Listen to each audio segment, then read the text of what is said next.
अस्सलाम वालेकुम दोस्तों, आज की कहानी खानेवाल से हमें मैमूना ने भेजी है। ये कहानी उनकी नानी की है जो उन्होंने अपनी वालदा से सुनी। आज की कहानी बहुत दिलचस्प है। वीडियो अगर पसंद आए तो लाइक और सब्सक्राइब जरूर कर दीजिएगा और बेल के बटन को भी जरूर प्रेस कर दीजिएगा ताकि हमारी आने वाली वीडियोस की नोटिफिकेशन आपको मिलती रहे और हमारी हौसला अफजाई के लिए कमेंट जरूर कीजिएगा। आइए कहानी को मैमूना की जबानी ही सुनते हैं। हम खानेवाल के रहायशी हैं।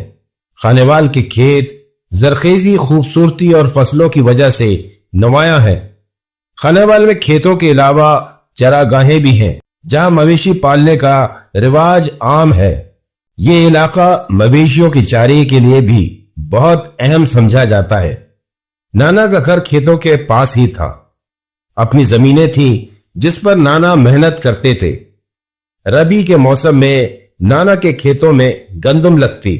दूर तक सरसब्ज खेत नजर आते जो कटाई के वक्त सुनहरे रंग में बदल जाते। नाना के खेतों के आखिर में नाना ने चरागाह भी बनाई हुई थी जहां उन्होंने कुछ मवेशी पाले हुए थे। नाना दिन रात मेहनत करते और नानी घर संभालती। रात के वक्त ये लहलहाते खेत वीरानी का मंजर पेश करते। जानवरों की आवाजें, सरसराहटें या कभी कोई रोशनी का दिख जाना। खेतों में इस तरह की बातें आम थी। बड़े बुजुर्गों की सख्ती से ताकीद थी कि इस तरह की कोई चीज दिखे तो उसकी टो में ना जाए। गांव के लोगों की जिंदगी सूरज निकलने और सूरज डूबने के साथ चलती थी। उस वक्त मेरी अम्मी 8 साल की थीं। बाकी 3 बहन भाई अम्मी से छोटे थे। वो नानी के साथ उनका हाथ बटाती थीं, बहन भाइयों को संभालती और घर के सारे कामकाज वो 8 साल की उम्र में कर लेती थी। कभी कभी अम्मी नानी और बहन भाइयों के साथ खेतों में भी जाया करती थी। असल में तो सारे खेतों से गुजरकर आखिरी में बनी जो चरागाह थी वहां जाने का इन्हें बहुत शौक था। वहां बहुत सारे जानवर थे। नाना के पास 12 से 15 बकरे बकरियां थे। चांदवेल की जोड़ी भी थी। और तो और नाना ने वहां एक बड़े से पिंजरे में मुर्गियां पाल रखी थी। उन सब से खेलने और उनको खाना खिलाने अम्मी अक्सर नाना और कभी नानी के साथ जाया करती थी। एक दिन नाना सुबह सवेरे चरागाह पहुंचे तो परेशान हो गए। उनका एक तगड़ा सा बकरा गायब था। उनको लगा कि कोई जानवर उठाकर ले गया है क्योंकि यहां ऐसे चोरी नहीं होती थी। सब अतराफ में मेहनती लोग थे, बल्कि लोग एक दूसरे की चीजों की हिफाजत भी किया करते थे। लोग ढूंढते रहे लेकिन वो बकरा न मिला। लेकिन उसकी बाकियात आगे के इलाके से सुनसान जगह पर मिली। वो इस हाल में थी जैसे किसी जानवर ने चीर फाड़ा हो। नाना का शक सही था कि किसी जानवर ने रास्ता देख लिया है। अब यह बात सब में फैल गई। लोग खौफजदा हो गए। तकरीबन सब ने ही बच्चों का बाहर निकलना बंद कर दिया। 2-4 रोज गुजरे। गंदम की कटाई का वक्त करीब था। एक दिन नाना की एक बकरी वहीं चरागाह में मुर्दा पाई गई। नाना जब सुबह सवेरे पहुंचे तो सारे जानवर सहमे हुए एक कोने में खड़े थे और बकरी सामने ही मुर्दा पड़ी थी। ये बात सभी के लिए परेशान कुन थी। आज नाना के साथ ये हो रहा था तो कल किसी और के साथ होगा। हमारे नाना सीधे सादे बंदे थे, लेकिन उनमें एक खामी थी, वो गुस्से के बहुत तेज थे। अम्मी यही बताती हैं कि नाना जिंदगी में जब भी मसाइल का शिकार हुए तो अपने गुस्से की वजह से ही हुए। नाना इस सूरत हाल पर बहुत गुस्से में थे। इसी गुस्से में उन्होंने फैसला कर लिया कि वो रात चरागाह पर गुजारेंगे। वो देखना चाह रहे थे कौन है जो इस तरह उनको नुकसान पहुंचा रहा है। लेकिन उन्होंने ये बात किसी पर जाहिर नहीं की कि वो दिल में क्या तय किए बैठे हैं। उन्होंने जहर की एक बोतल खरीदी और मार्केट से गोश्त ले आए। उस गोश्त में अच्छी तरह जहर डालकर उन्होंने थैले में रख लिया और वहीं खेतों में रखकर आ गए कि रात में चरागाह जाएंगे तो ये गोश्त वहां रख देंगे। उनकी इस कार्रवाई का नानी को पता ही ना चला। मगरिब के बाद रोटी खाकर नानी को यह बोलकर गए कि मेरी तबीयत ठीक नहीं, मैं हकीम जी से पुड़िया लेकर आता हूं, हो सकता है मुझे आने में देर हो जाए, तो तुम सो जाना। नाना घर से निकले और खेतों में छुपाया हुआ वो थैला उठा लिया। अपने कुर्ते में छुरा भी छुपाया हुआ था। वो चरागाह की तरफ चल दिए। अच्छा खासा लंबा रास्ता खेतों से गुजर कर जाता था। नाना बेखौफ थे, वो आधे से ज्यादा रास्ता अबूर कर चुके थे। अचानक उनकी नजर दाएं तरफ पड़ी। वहां गंदम के खेतों के दरमियान उनको एक आदमी खड़ा दिखा जो नाना को घूर रहा था। नाना के बढ़ते कदम रुक गए। कौन हो तुम? उन्होंने बुलंद और दबिंग आवाज में पूछा। नाना का यह बोलना था कि उस आदमी ने पलटकर भागना शुरू कर दिया और नाना ने अपना थैला वहीं फेंका। उन्होंने भी उसके पीछे सर पर दौड़ लगा दी। रात के इस पहर चांद की रोशनी में नाना उसके पीछे भाग रहे थे, लेकिन बस कुछ ही फासले पर जाकर वो आंखों से ओझल हो गया या जैसे गायब हो गया। नाना को यह लगा कि वो खेतों में छुप गया है। उससे में उसको बुलंद आवाज से ललकारने लगे, हिम्मत है तो सामने आ, छुप क्यों गया है? लेकिन उनके ललकारने पे भी कोई सरगर्मी ना हुई। वो जो भी था जा चुका था। नाना वापस पलटे। उनको अब ऐसा लग रहा था कि जो कुछ भी हो रहा है ये किसी जानवर की कार्रवाई नहीं, बल्कि इसमें कोई बाहर से आए चोर डकैत हैं। वो फूली सांसों के साथ वापस उस जगह पहुंचे जहां उन्होंने थैला फेंका था, लेकिन वहां उस थैले का कोई नामो निशान नहीं था। अब नाना परेशान हो गए। उस थैले में तो उन्होंने जहर मिला गोश्त रखा था। वो कौन ले गया उठाकर? यह बात समझ से बाहर थी। अतराफ में नजर दौड़ाई, लेकिन कोई अता पता नहीं चला। इसी परेशानी में उसको ढूंढते घर को लौटे। वापसी के पूरे रास्ते नाना को यही लगा कि कोई उनके पीछे पीछे चल रहा है। उन्होंने पलटकर देखा तो कोई नहीं था। अब गुस्से पर खौफ गालिब आ गया था। जैसे तैसे वो घर पहुंचे तो नानी जाग रही थी। नाना ने सारी बात नानी को बताई तो नानी भी परेशान हो गई। वो नाराज भी हो रही थी कि कम से कम उनको बताकर जाना चाहिए था। वो रात दोनों मियां बीवी ने जाग कर और परेशानी में गुजारी। सुबह सवेरे जब रोशनियां फैल गईं, नानी ने नाश्ता बनाया तो किवाड़ की कुंडी खटखटाने की आवाज आई तो नानी उठकर गईं। इतनी सुबह कौन आ गया? दरवाजा खोला तो पड़ोसी थे। उन्होंने बताया वो अपने खेतों में जा रहे थे तो उनको नाना की चरागाह पर जानवरों का गैर मामूली शोर महसूस हुआ। वो नाना को बुलाने आए थे। नाना उठकर गए।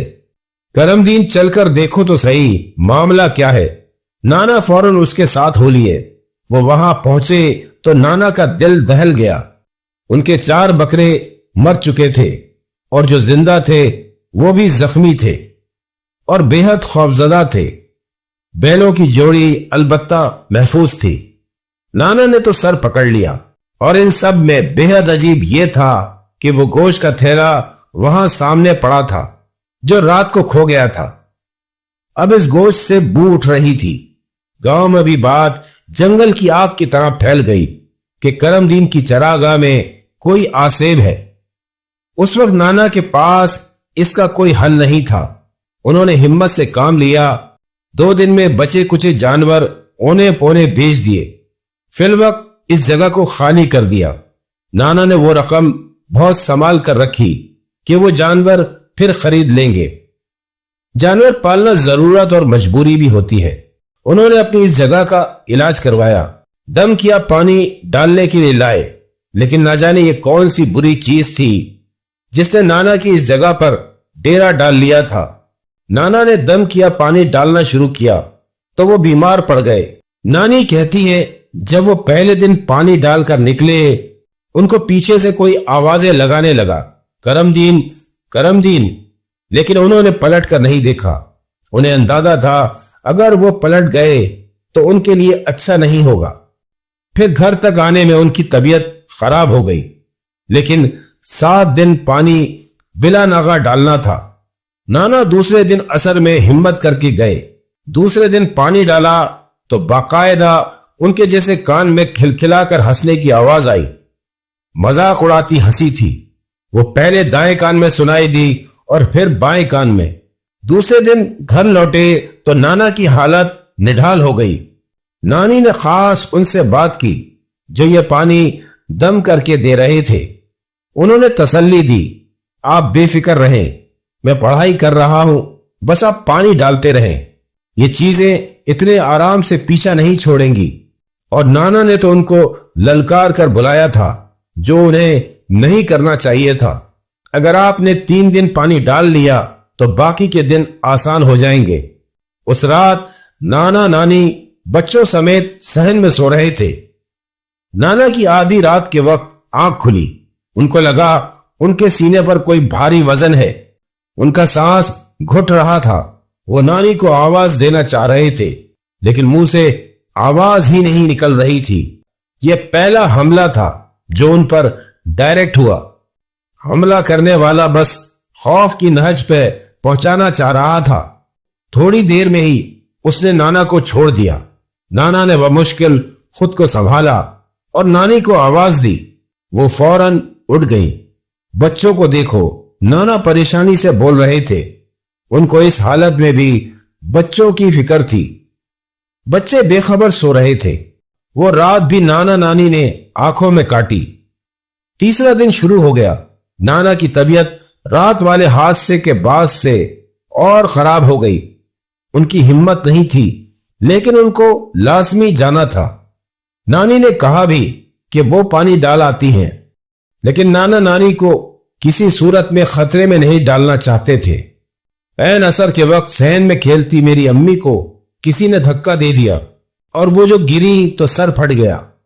उनको खूनम खून देखकर नानी बदहवास हो गई। नाना भी भागे भागे आए। अम्मी को उठाकर हकीम साहब के घर भागे।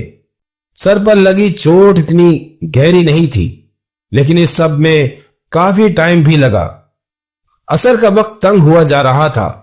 नानी ने नाना को हकीम साहब के यहां से ही पानी डालने भेज दिया कि यह काम भी जरूरी था। नाना जो वहां से निकले तो फासला इतना नहीं था लेकिन वो चल ही ना पाए। उनकी अपनी तबीयत खासी खराब हुई कि वो बेहोश होकर गिर पड़े। वो तो आसपास लोग थे, वो उनको उठा लाए।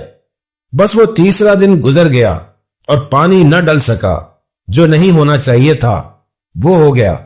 नानी ने बताया उसके बाद इन लोगों के हालात भी बहुत खराब हो गए। बच्चे बीमार, कभी नाना बीमार, माली परेशानियां। जो इलाज बीच में रह गया वो दोबारा शुरू न हो सका। 6 माह लग गए। नाना के कोई खालू दूसरे गांव खास नाना से किसी काम से मिलने आए। वो पढ़ने पढ़ाने वाले बंदे थे। उन्होंने नाना के वीरान खेत और चरागा को देखा तो परेशान हो गए। वो शिकवा कर रहे थे, मुझे पहले क्यों नहीं बुला लिया। पहले तो उन्होंने घर का हिसार किया। नानी बताती है वो 7 दिन तक रोज रात को खेत में चले जाते और सख्ती से मना करते कि उनके पीछे कोई ना आए। अगर कोई भी नाना को बुलाए तो बाहर नहीं निकलना है, हत्ता कि मैं भी आऊं तो भी। और फिर ऐसा ही हुआ। तीसरे दिन जोर जोर से दरवाजा बज रहा था। खालू बाहर से आवाजें लगा रहे थे, करमदीन करमदीन बाहर आओ, तुम दरवाजा क्यों नहीं खोल रहे हो, ये मुझे मार देंगे। उनकी आवाजों से मेरी अम्मी की भी आंख खुल गई। वो आवाजें मेरी अम्मी ने भी सुनी थी। नाना तो उठकर बाहर चले ही जाते लेकिन नानी ने उनको पकड़कर रोके रखा। फिर वो रात भी गुजर गई। सुबह खालू आए तो पता चला कि वो सब उस मखलूक का मकरो फरेब था। और फिर अल्लाह का करम हुआ, खालू नाना और नानी के लिए रहमत का फरिश्ता बनकर आए और उनके खेत और चरागा फिर से आबाद हो गई। खालू की बेटी का रिश्ता नाना के गांव से आया था। वो इसी मालूमात के सिलसिले में आए थे लेकिन यहां यह मामला देखकर उसमें उलझ गए। लेकिन अल्लाह का शुक्र है कि सब सही हो गया। और फिर खालू की बेटी की शादी के सारे इंतजामात नाना ने संभाले।